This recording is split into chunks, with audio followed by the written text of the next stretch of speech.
Dans quelques semaines, nous allons célébrer ensemble cette date symbolique, en tout cas,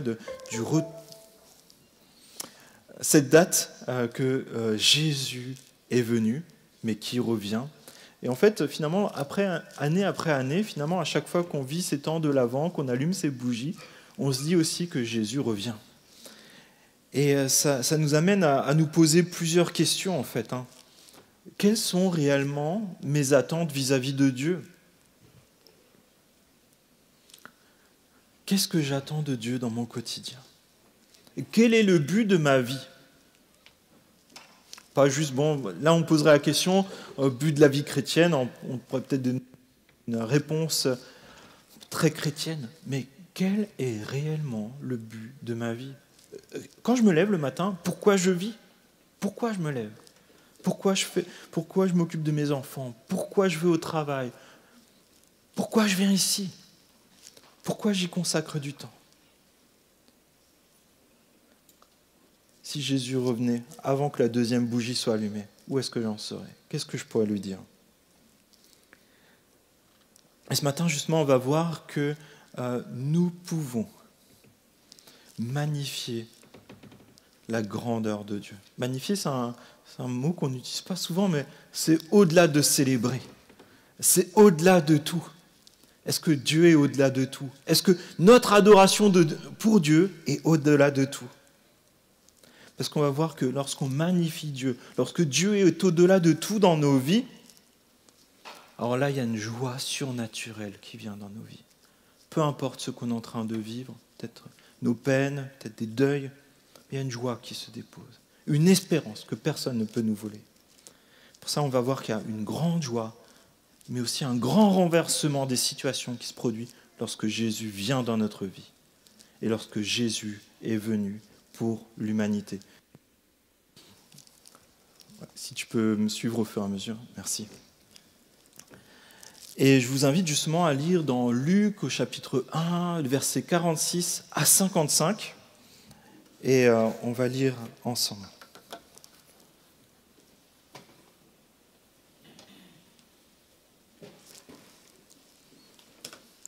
Et ça vous va si on lance le défi de lire ensemble vraiment ? Vous êtes prêts ? On prend tous la même version, sinon on n'y arrivera pas. Ça va, tout le monde arrive à lire ? Sinon, vous répétez ce que votre voisin dit. Luc, chapitre 1, verset 46.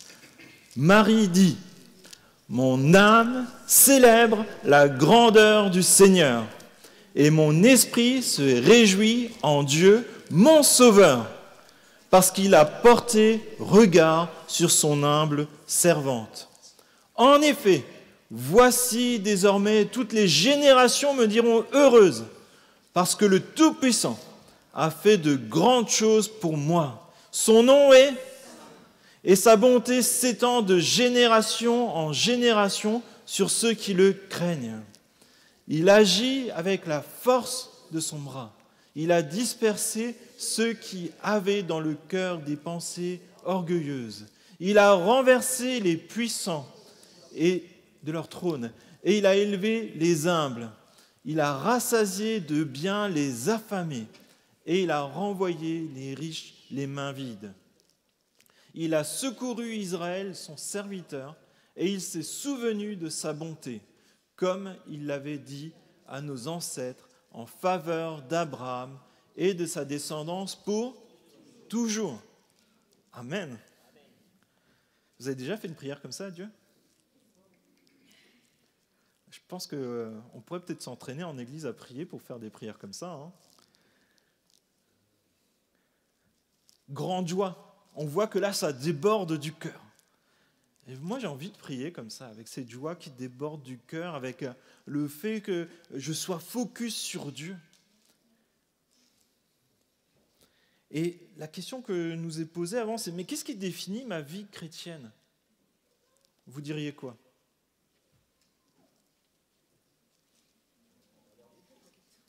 T'as dit ? Centré sur Christ.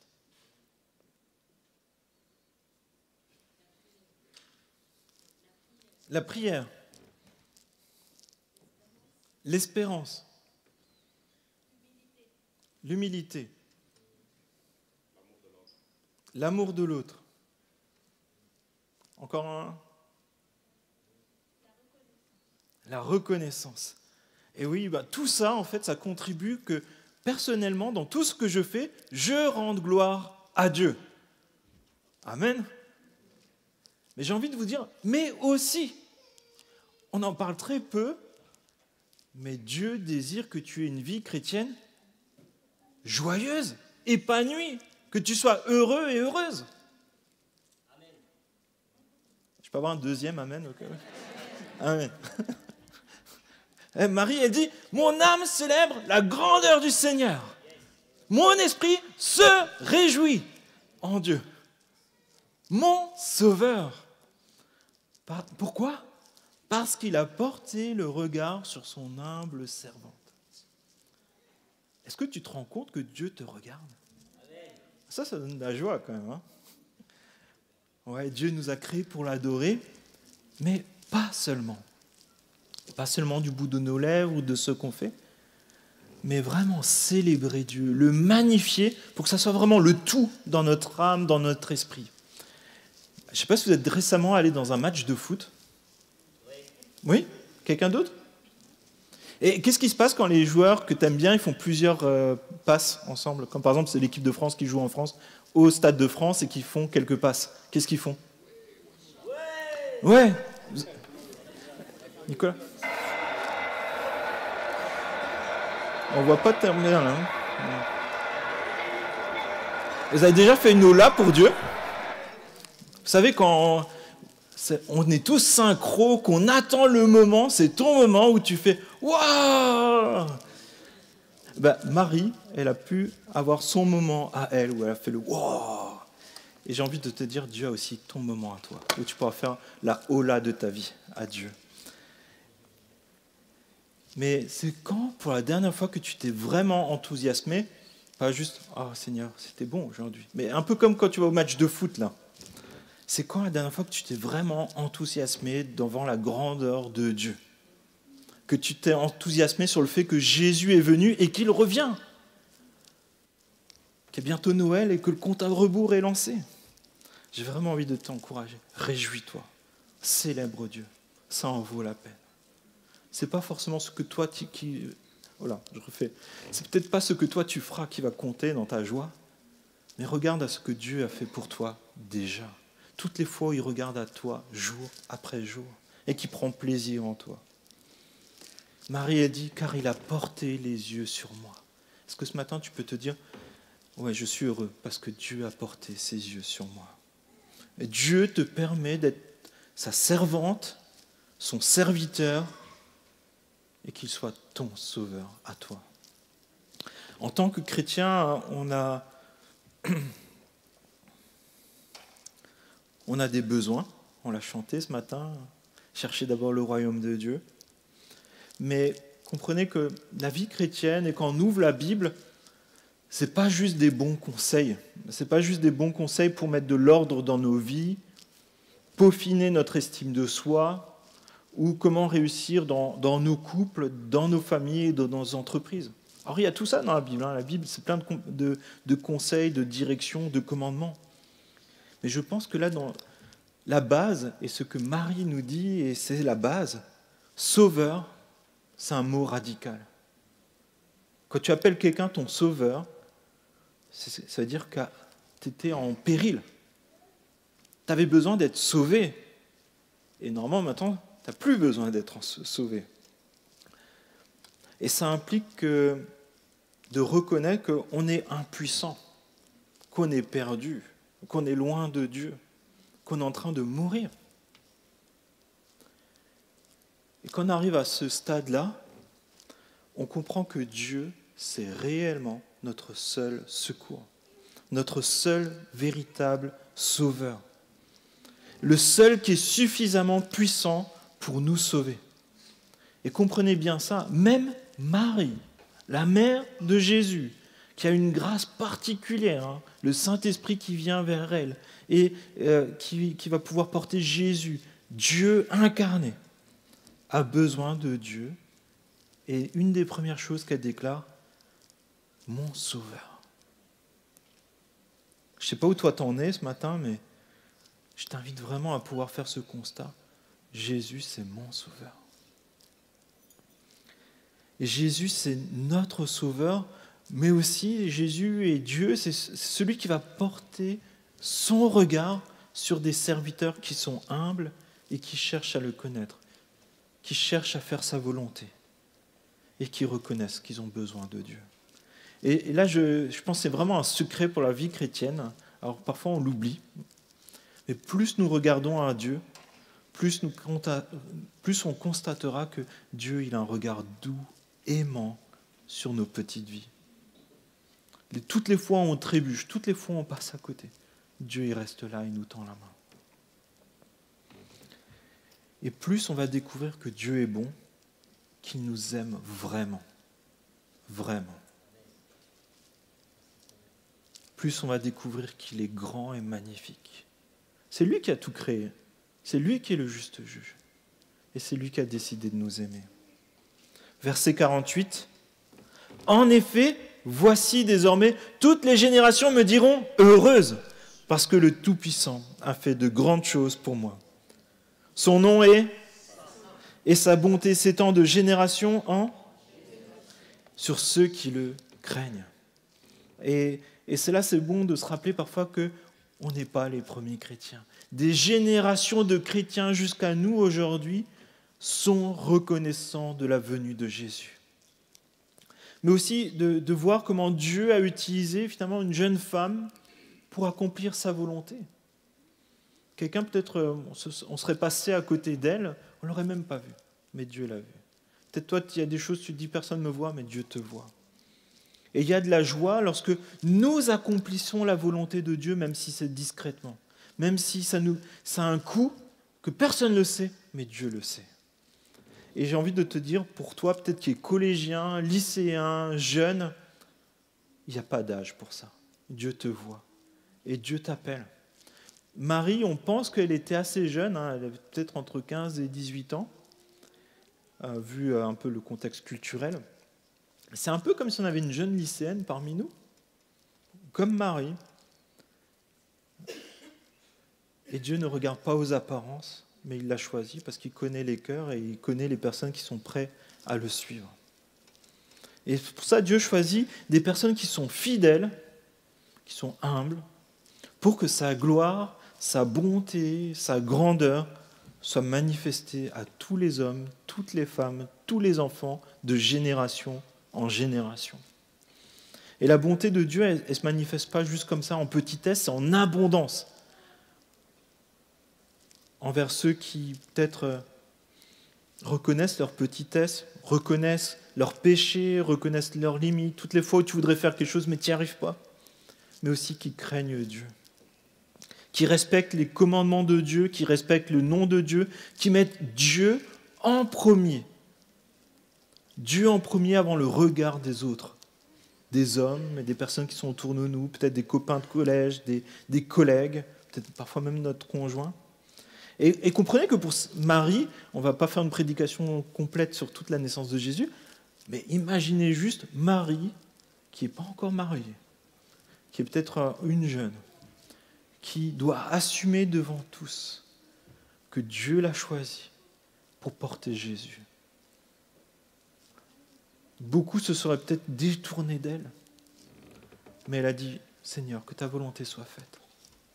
Aujourd'hui, est-ce qu'on est capable de dire que ta volonté soit faite, même si tous les curseurs ne sont pas ouverts? Que peut-être on devra affronter le regard des uns et des autres, le mécontentement des uns et des autres. Est-ce qu'on pourra l'affronter en se disant, mais en fait, j'ai fait ce que Dieu a dit que je devais faire? Et c'est là qu'on voit que plus on apprend à connaître Dieu, plus on le connaît tel qu'il est réellement. Ce n'est pas le petit Jésus qui est dans la crèche, c'est Jésus, Dieu incarné, créateur du monde. Plus nous constatons que nous sommes faibles, plus nous constatons que la puissance de Dieu et la force de Dieu sont immenses et infinies. Plus nous sommes conscients de la grandeur de Dieu, plus nous devenons humbles et reconnaissants et joyeux. Et Marie est jeune, elle a uniquement finalement la première partie de la Bible dans ses mains, l'Ancien Testament. Elle n'a peut-être pas fait une école de théologie, mais waouh, elle nous parle de Dieu. Moi, j'ai rarement entendu des prières comme ça. Elle saisit la grandeur de Dieu avec une grande clarté et elle comprend l'importance de sa mission pour l'avenir de l'humanité tout entière. Par Marie va s'accomplir la promesse de Dieu à Ève. Vous la connaissez, cette promesse ? Quelqu'un a une idée ? La promesse de Dieu à Ève. Amen. La descendance de Ève va écraser la descendance du serpent. Oui. 3,15.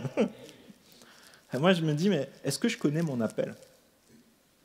Alors bon, vous ne serez pas toutes des Maries et tous des Adam et autres, mais est-ce que je connais mon appel ? Est-ce que je sais ce à quoi Dieu m'appelle ? Est-ce que je sais le contenu de la Bible pour finalement un disciple de Jésus, entre guillemets lambda ? Comment est-ce que je réponds à l'appel de Dieu ? Est-ce que j'attends toujours que tous les curseurs soient verts ? Je t'assure que pour Marie, il n'y en avait aucun qui était vert. Et au-delà de cette joie, dans le chant de Marie se trouvent des enjeux, un fardeau, des souffrances, des angoisses, des incompréhensions, des jugements des autres. Elle savait que ça allait arriver tout ça. Mais au-delà de ça, il y a une jeune femme, une future mère, et Marie a fait le choix, avant tout ça, de dire « j'obéis à Dieu ». Même si les circonstances ne sont pas favorables de mon point de vue. Dieu est souverain. Dieu connaît ma situation. Mais Dieu est saint et Dieu, il bénit ceux qui le craignent. Et parfois, on peut dire, oui, je crains Dieu, c'est le premier dans ma vie. Mais en fait, là, on le voit vraiment. C'est les fois où on est obligé d'aller à contre-courant. Qu'on va savoir que ce n'est pas facile, mais on y va quand même. Et vous savez, on est dans une génération de chrétiens qui a sans doute redécouvert vraiment toute la simplicité de la façon de s'approcher de Dieu dans la louange, dans la prière. Il y a une spontanéité qui est là et c'est vraiment génial. Et je pense que c'est vraiment un cadeau que Dieu a fait pour notre génération. Et on entend de nombreuses prédications sur l'amour de Dieu et vraiment, je pense à un renouvellement aussi par rapport à peut-être des siècles passés. Mais je nous interroge, est-ce que nous sommes réellement reconnaissants de cela ? Est-ce que nous avons vraiment conscience que cet amour, que cette proximité avec Dieu, c'est un réel cadeau de Dieu ? Ce n'est pas quelque chose qu'on mérite, c'est quelque chose que Dieu nous donne. Mais j'ai aussi l'impression, un peu à l'inverse, à contrario, que nous sommes parfois un peu fébriles lorsqu'il s'agit d'obéir à Dieu, lorsque ça nous coûte. La crainte de Dieu, lorsqu'il faut la mettre en premier dans notre vie, comment ça se passe ? Est-ce que lorsque Dieu me dit quelque chose, je le vois vraiment comme Dieu du monde, qui est le juste juge, qui me demande quelque chose ? Ou est-ce que c'est plutôt un pote qui me donne un bon conseil ou une suggestion ? Vous en faites pas, on est tous comme ça. Vous n'avez pas besoin de lever la main. Et est-ce que Dieu est vraiment le plus important ? Est-ce que le regard de Dieu est plus important que celui des hommes ? Est-ce que je suis le serviteur de Dieu ou je m'attends à ce que Dieu soit mon serviteur ? Ça se voit dans notre façon de prier. Vous voyez, Marie, elle va avoir des enjeux colossaux. Alors, je pense qu'elle a aussi fait des prières pour demander à Dieu de l'aider. Mais là, elle est vraiment dans l'adoration. Parce que Dieu a posé son regard sur elle. Imaginons que le président de la République me téléphone, là, je n'ai pas mon téléphone, donc il ne pourra pas le faire, et que je commence à discuter avec lui, et que j'ai un double appel de Nadia qui me demande d'acheter des raviolis. Est-ce que je raccroche au président, je garde Nadia, qu'est-ce que je fais ? D'accord, Magloire, elle dirait la femme. Imaginons toujours le président. Il m'invite pour dîner avec lui, parce qu'actuellement c'est un peu compliqué quand même, et il veut faire un bon repas avec quelqu'un qui est gentil avec lui. Mais que sur le même créneau, j'ai quand même un enjeu important, genre classico PSG-OM. Ou alors la nouvelle saison de ma série préférée. Ah, qu'est-ce que je ferais ? Je dirais, écoute, Emmanuel, là, en fait, je foot. Si tu veux, on peut regarder le match ensemble, mais ton problème, là, on voit ça plus tard. Mais bon, enfin, c'est vrai que ça fait sourire, mais c'est vrai que où j'en suis avec Dieu là-dedans, et je m'interroge, par exemple, sur mon temps de lecture de la Bible, de prière. Si je lis la Bible et que mon téléphone sonne, si j'ai une notification, alors que je lis ma Bible sur le téléphone en plus, qu'est-ce que je fais? Alors qu'en fait, il y a la dernière photo Instagram de mon acteur préféré. Lorsque j'ai un rendez-vous avec Dieu et que j'ai un autre programme. Lorsque Dieu me demande de servir, et que bon, ce service-là, il me plaît un peu moins. Les toilettes, c'est vrai que, bon, les nettoyer, c'est pas toujours facile. Hein. D'ailleurs, on en profite pour bénir notre équipe de ménage, parce que c'est toujours nickel. Hein. Merci pour eux, Seigneur. Mais voilà, dans tout ça, rappelons-nous que Dieu doit être craint, respecté, doit être le premier. Dieu ne veut pas être moins que le premier. Et Dieu nous tend les mains et il nous dit « Je suis Dieu, je suis bon, je suis miséricordieux. Je te veux du bien pour toute l'éternité. Je suis fidèle dans mes promesses, même si tu ne les vois pas tout de suite arriver. Je ne te laisserai jamais tomber. Même dans tes périodes de doute, de douleur, je reste au contrôle. Si je t'appelle pour quelque chose, je serai avec toi jusqu'au bout. » Et justement, on va voir que ça provoque un grand renversement, un bouleversement mondial, la venue de Jésus. Et Marie en a conscience. La venue de Jésus, vraiment, c'est un grand renversement, un changement profond. Je ne sais pas si vous vous rendez compte, mais juste même la façon de compter les années a changé avec la venue de Jésus. On est en combien ? Après Jésus-Christ. Il y a un avant et un après la naissance de Jésus. Verset 51. Il a agi avec la force de son bras. Il a dispersé ceux qui avaient dans le cœur des pensées orgueilleuses. Il a renversé les puissants de leur trône. Il a élevé les humbles. Il a rassasié de biens les affamés. Il a envoyé les riches les mains vides. Dieu connaît les cœurs, les pensées. Rien ne lui est caché. On ne peut pas jouer avec Dieu. Et personne ne peut résister à la volonté. Aucun roi, aucun empereur, aucun guerrier, ni toi ni moi ne peuvent lui résister. Et vous savez, du temps de Jésus, on attendait un Messie, on attendait un libérateur, et on pensait justement que ça serait un guerrier, un roi, un noble, quelqu'un qui aurait, vous voyez, avec son armure, son cheval, l'épée et tout ce qu'il faut. Et Jésus, il est où ? Ah, il a plié le game. Hein. Il a été élevé dans une famille humble, et Jésus ne se présente pas premièrement au roi, il se présente à qui ? À des bergers qui sont dans les champs. Ceux qui sont fiers et orgueilleux seront jugés par Dieu. L'orgueil, c'est un des péchés les plus redoutables. Hein. Il a fait chuter le diable, il a fait chuter Ève. Pourquoi ? Ouais, pour être comme Dieu, pour être égal à Dieu. Ça nous interroge. Hein. Est-ce que Dieu est réellement Dieu dans ma vie ? Ou est-ce que je vais être à sa place ?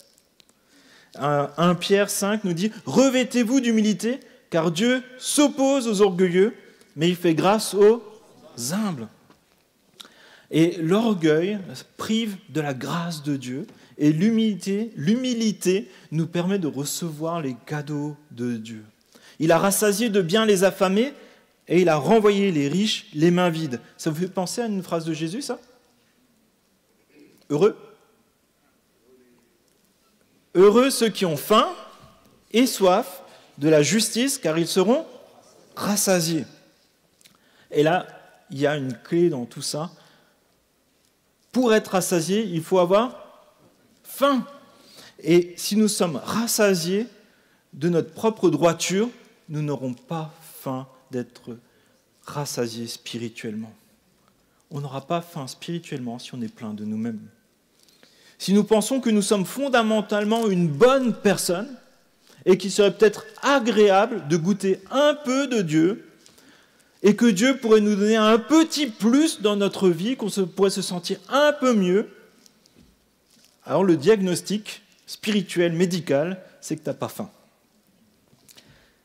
Et je ne sais pas si vous avez déjà vu les films avec des naufragés qui sont sur une île perdue en plein milieu et tout seul. Vous savez, un peu comme avec Tom Hanks, comment ça s'appelle? Seul au monde. Le titre, là, il est parlant, pour le coup. Vous n'avez rien à manger, c'est vous qui devez le chercher. Vous ne savez pas chercher les choses. Vous avez peut-être un problème de dents. Ça, c'était Tom Hanks.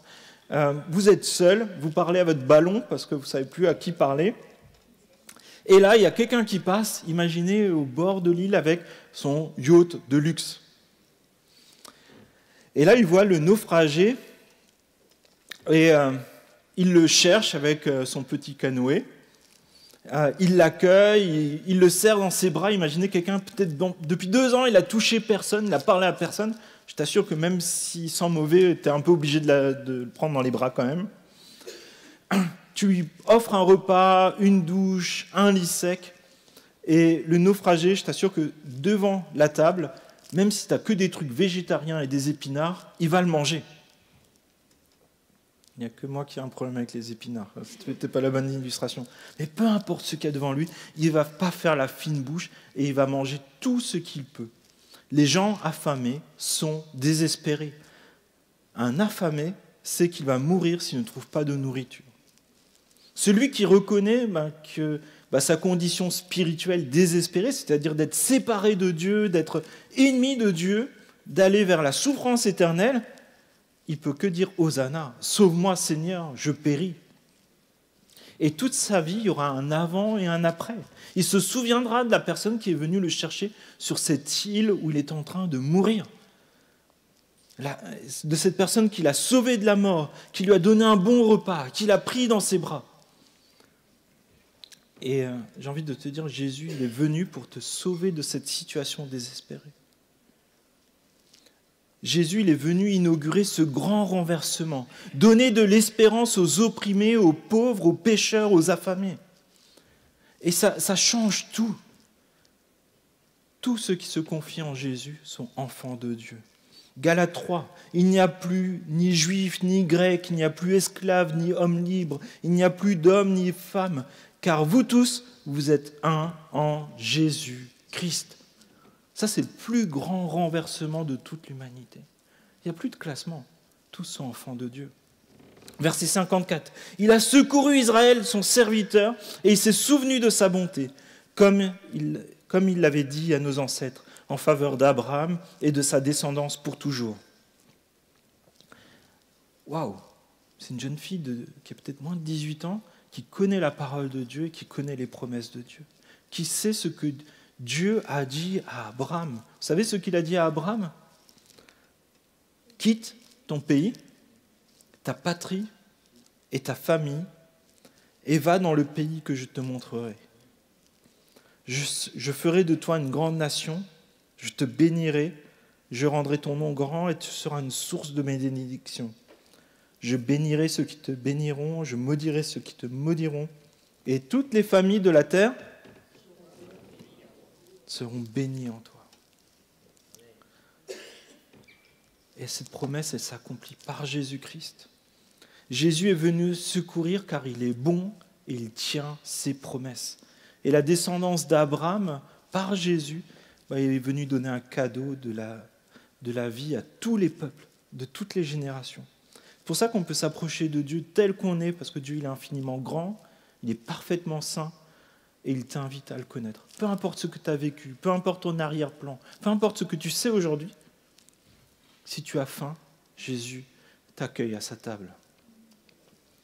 Et le chant de Marie nous montre combien c'est encourageant, combien on peut être joyeux de contempler Dieu et de répondre à son appel et de savoir que Dieu te regarde. Tous les hommes sans exception ont besoin d'être réconciliés avec Dieu. Aucun de nous peut dire moi j'en ai pas besoin ou pas tout de suite. Tu en as besoin là, maintenant, tout de suite. Et même quand on est chrétien, on a besoin régulièrement de dire Seigneur, j'ai tellement besoin de toi. Et pour les disciples de Jésus, dans cette période de l'Avent, c'est l'occasion de se rappeler que Jésus est venu et qu'il revient. Si Jésus revient la semaine prochaine, où est-ce que j'en suis? Est-ce que je serai honteux devant lui? Ou est-ce que je pourrais dire, voilà, je suis tel que je suis, mais je veux te suivre. J'ai essayé de faire ce que je pouvais, je compte sur toi parce que toi tu es puissant. Et ça nous appelle vraiment à cultiver une saine joie spirituelle, de contempler Dieu et de contempler ce qu'il fait. Je ne sais pas si vous vous rendez compte, regarde un peu autour de toi, c'est un miracle qu'on soit ensemble. Notre seul point commun, c'est Jésus. Vous trouverez ça nulle part ailleurs que dans l'Église de Jésus-Christ. Alors, ce n'est pas parfait, je vous rassure, mais vous trouverez ça nulle part ailleurs. Le même esprit, l'Esprit Saint, qui est au milieu de nous et qui nous unit. Alors, soyons prêts pour le retour de Jésus. Et peut-être qu'aujourd'hui, c'est le temps que Dieu nous donne pour que nous revenions aussi, peut-être à ce premier amour, cette première joie. Vous savez, quand on découvre Jésus et qu'on fait « Waouh !» Vous savez, quand les fardeaux de nos péchés tombent de nos épaules et qu'on commence juste à respirer et qu'on peut faire « Faites-le aussi, ça fait du bien. » C'est ça, la vie avec Jésus. C'est la joie. Et je vais vous partager un passage qui est un peu délicat, mais je pense que parfois on a besoin de l'entendre et le voir vraiment comme un encouragement. C'est dans Apocalypse 3. C'est Jésus qui parle à une église et il dit cela. Voici ce que dit l'Amen, le témoin fidèle et le véritable auteur de la création de Dieu. Je connais tes œuvres, je sais que tu n'es ni froid ni bouillant, si seulement tu étais froid ou bouillant. Ainsi, parce que tu es tiède et que tu n'es ni froid ni bouillant, je vais te vomir de ma bouche.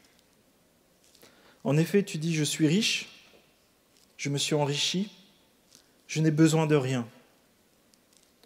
Et tu ne sais pas que tu es malheureux, misérable, pauvre, aveugle, nu. Je te conseille donc d'acheter chez moi de l'or purifié par le feu, afin que tu deviennes vraiment riche, des vêtements blancs afin que tu sois habillé, et qu'on ne voit plus la honte de ta nudité, ainsi qu'un remède à appliquer sur tes yeux, afin que tu vois. Moi je reprends et je corrige tout ce que j'aime, et donc du zèle et repens-toi. Voici, je me tiens à la porte et je frappe. Si quelqu'un entend ma voix et ouvre la porte, j'entrerai chez lui, je souperai avec lui et lui avec moi. Le vainqueur, je le ferai asseoir avec moi sur mon trône, tout comme moi aussi j'ai vaincu et je me suis assis avec mon Père sur son trône. Que celui qui a des oreilles écoute ce que l'Esprit dit aux églises. Alors, c'est vrai que ces versets, souvent on le prend pour quelqu'un qui n'est pas chrétien. Et vous pouvez le prendre pour vous. Si vous n'avez pas encore donné votre vie à Jésus, voilà, Jésus il est là, il vous accueille. Mais pour nous qui sommes chrétiens, cette lettre, elle est écrite à une église, à des chrétiens. Où est-ce que j'en suis aujourd'hui ? Est-ce que je suis zélé ? Est-ce que je suis bouillant ? Est-ce que j'ai cette joie réelle de connaître Jésus, mon Sauveur, mon Seigneur ? Je nous invite vraiment à peut-être réfléchir. On prend 30 secondes pour ça, puis on va prier.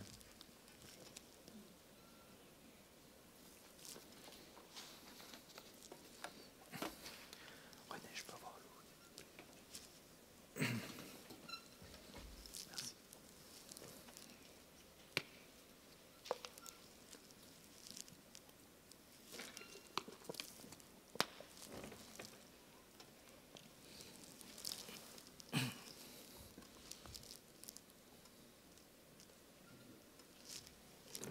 Oui, Père, on vient devant toi humblement.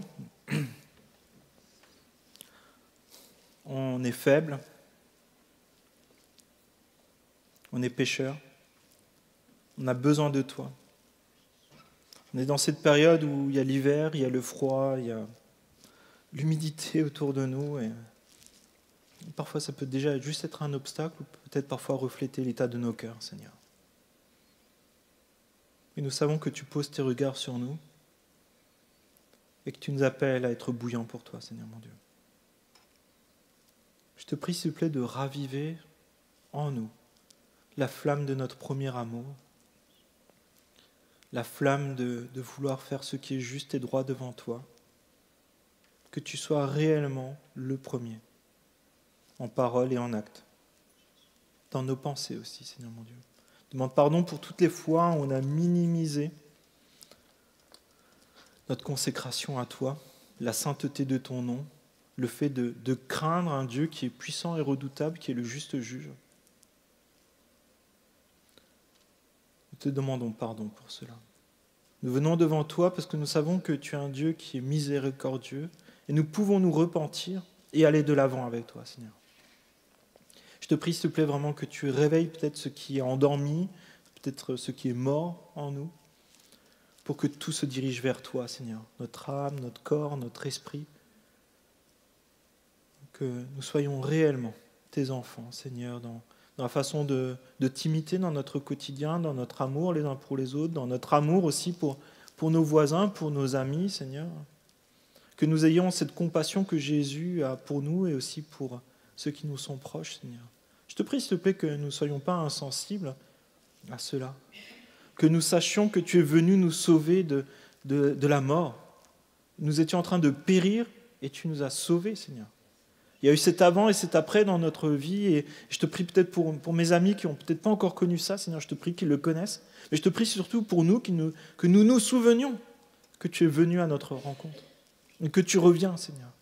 Je te prie, s'il te plaît, que nous soyons dignes de ce que tu fais, Seigneur. Pas avec nos propres forces, mais avec ce que tu fais en nous. Et nous voulons être des serviteurs qui servent. Nous voulons que tu sois Dieu dans nos vies, Seigneur mon Dieu, s'il te plaît. Je te prie, s'il te plaît, vraiment que cette joie qui vient de toi se retrouve dans chaque aspect de notre quotidien, Seigneur.